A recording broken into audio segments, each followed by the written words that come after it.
Good morning students and welcome again to our economics class. From today we are going to start a new chapter. It's about the measurement of central tendency.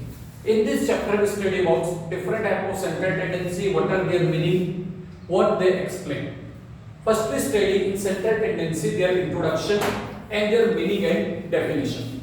What are the introduction? After collection, classifying, tabulating statistical data and analyze, because even after collection, classification and presentation of the data do not by itself convey any meaning. हम data की बात करें, आप data को collect करते हैं, classify करते हैं, उसको हम उसका ऑर्गेनाइजेशन करते हैं, उससे हमारे को मीनिंगफुल रिजल्ट्स हमारे को निकल नहीं पाते। तो उसके मीनिंगफुल रिजल्ट फाइंड करने के लिए हमारे को क्या फाइंड करना पड़ता है? उसकी एक सेंट्रल टेंडेंसी। सेंट्रल टेंडेंसी मतलब सेंट्रल वैल्यू हम फाइंड करते हैं इन द डिफरेंट सीरीज। अब ये क्या होता है?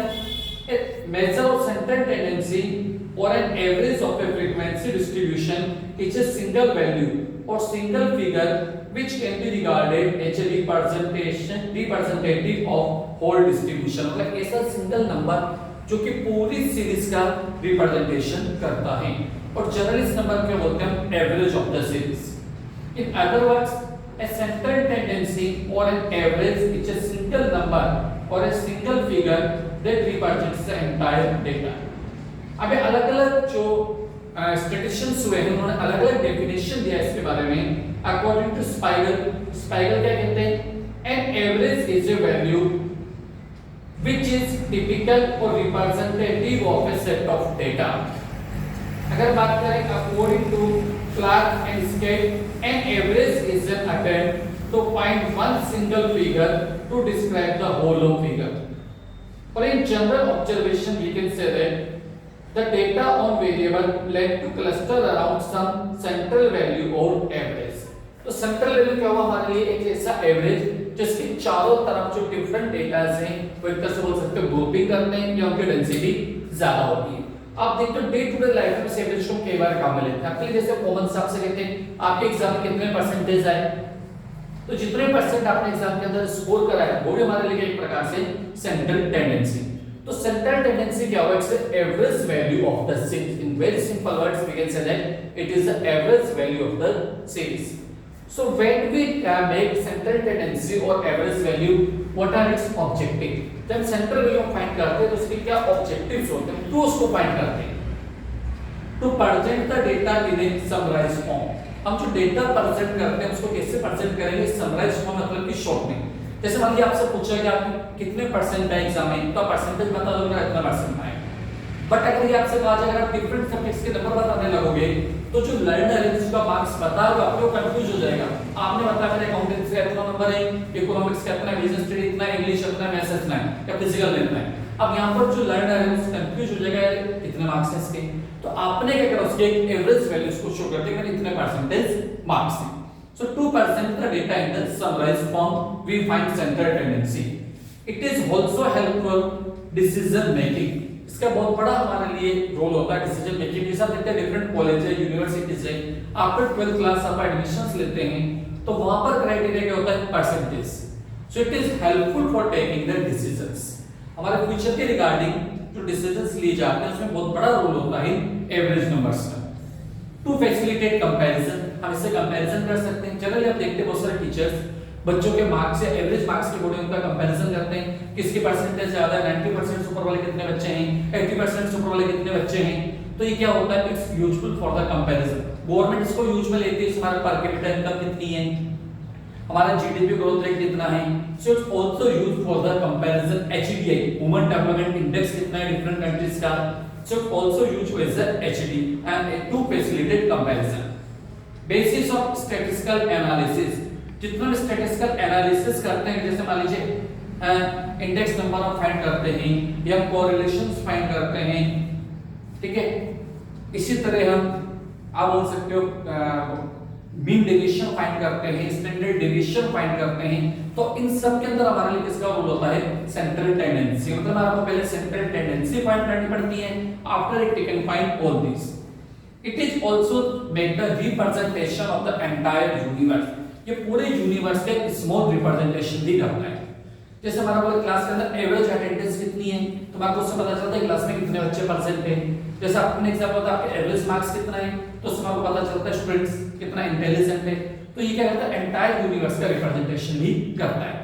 तो जब भी हम डेटा प्रेजेंट करेंगे या सेंटर टेंडेंसी फाइंड करेंगे, तो इन सब बातों को हमें ध्यान में रखना पड़ेगा कि वो पूरी सीरीज को समराइज फॉर्म में रिप्रेजेंट करे, डिसीजन मेकिंग में हेल्पफुल हो, कंपैरिजन में हेल्पफुल हो, स्टैटिस्टिकल एनालिसिस हम उससे कर पाए, और जो पूरी यूनिवर्स है उसका एक पूरी रिप्रेजेंटेशन भी करें।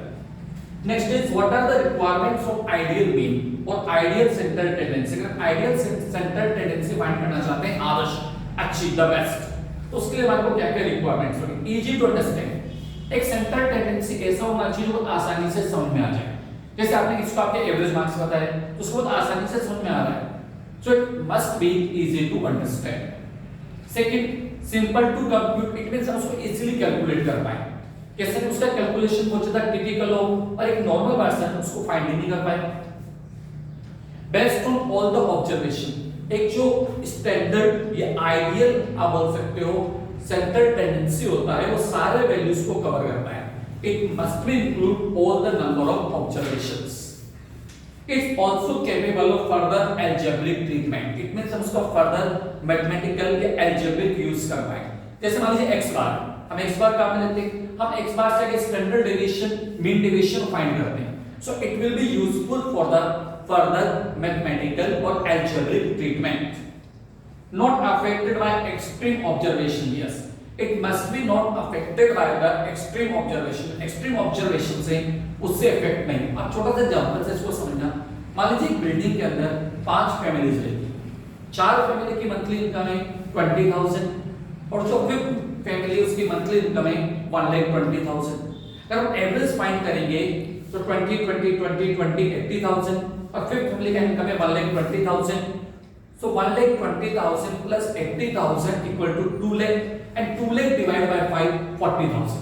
तो जो मंथली एवरेज इनकम है बढ़कर कितना हो गया 40,000। जब रियलिटी की बात करें तो 4 फैमिली का मंथली इनकम तो 20,000 है, जो 5th फैमिली है उसका मंथली इनकम बहुत ज्यादा आ रहा है 1,20,000, so as a result their average income will increase. तो जब भी हम अगर एक अच्छा सेंट्रल वैल्यू फाइंड करना चाहते हैं तो हमारे को ध्यान में रखना पड़ेगा it must be not affected by the extreme value. ऐसा नहीं कि कोई सिंगल वैल्यू पूरे डेटा को अफेक्ट कर रही है, मींस पूरे डेटा लगभग एक जैसे या आसपास के डेटा होने चाहिए, उनमें बहुत ज्यादा वेरिएशंस नहीं होना चाहिए। रिगिडिटी डिफाइंस, एक जो सेंटर टेंडेंसी होती है, आइडियल सेंटर टेंडेंसी होती है, रिजिड होती है, जनरली उसमें किसी में कोई डिफरेंसेस चेंजेस नहीं आते। एंड सैंपलिंग स्टेबिलिटी, अगर हम बात करें जो सेंट्रल टेंडेंसी की बात करते हैं, अच्छा सेंट्रल टेंडेंसी होता है, अगर उसको सैंपलिंग मेथड से भी फाइंड करते हैं तब इसके अंदर कुछ भी चेंजेस नहीं आते। It means it always based on the very good quality of और very standard types of samples. So all these are the requirements of the ideal mean और ideal central tendency. Now we see what are the different types of statistical average. अब जो statistical average हम find करते हैं उसको दो part में divide करते हैं, one is mathematical average, second is positional average. दो तरह के एवरेज होंगे हमारे लिए, तो हमारे लिए क्या होगा मैथमेटिकल एवरेज, दूसरा हमारे लिए पोजीशनल एवरेज, जो पोजीशंस को शो करते हैं, नंबर की डिफरेंट सीरीज को शो करते हैं। हम बात करते हैं मैथमेटिकल एवरेज। तो मैथमेटिकल एवरेज हमारे तीन तरह के हैं, अरिथमेटिक मीन, ज्योमेट्रिक मीन और हार्मोनिक मीन। अरिथमेटिक मीन भी represent by x bar, geometric mean we represent by g and harmonic mean we represent by the h. But according to your 11th class syllabus, we study only the arithmetic mean, we not study geometric mean or the harmonic mean. They are not in your syllabus of economics. If we find the positional values, these are two types, median and mode. दो values के अंदर find करते हैं median और mode. Median क्या होता है? Median is the number which divide the series into two equal parts. 50% values are less than the median and remaining 50% are more than the median. So median is the positional values which divide the series into two equal parts. Second is the mode. Mode is the number which is repeated maximum time in a series. जो series में सबसे maximum time जो number repeat हो रहा है, it is the mode. अगर median की बात करें तो मीडियन को हम रिप्रेजेंट करते हैं बाय द m और मॉड को जो हम रिप्रेजेंट करते हैं वो हम करते हैं z से। Further, we can find either different types of partition values, but according to your syllabus, we study only two. These are quartiles value Q1 and Q3. अब एक quartiles value क्या होती है? These are the values which divide the series into four equal parts. Q1 shows the starting 25%. Q2, which is always equal to the median, it shows the 50%. Q3 shows the starting 75% value of the series.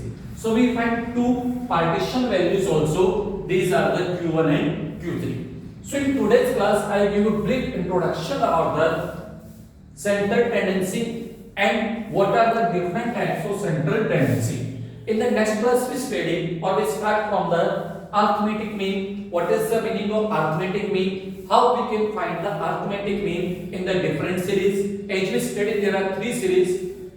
They are individual series, discrete series, and continuous series.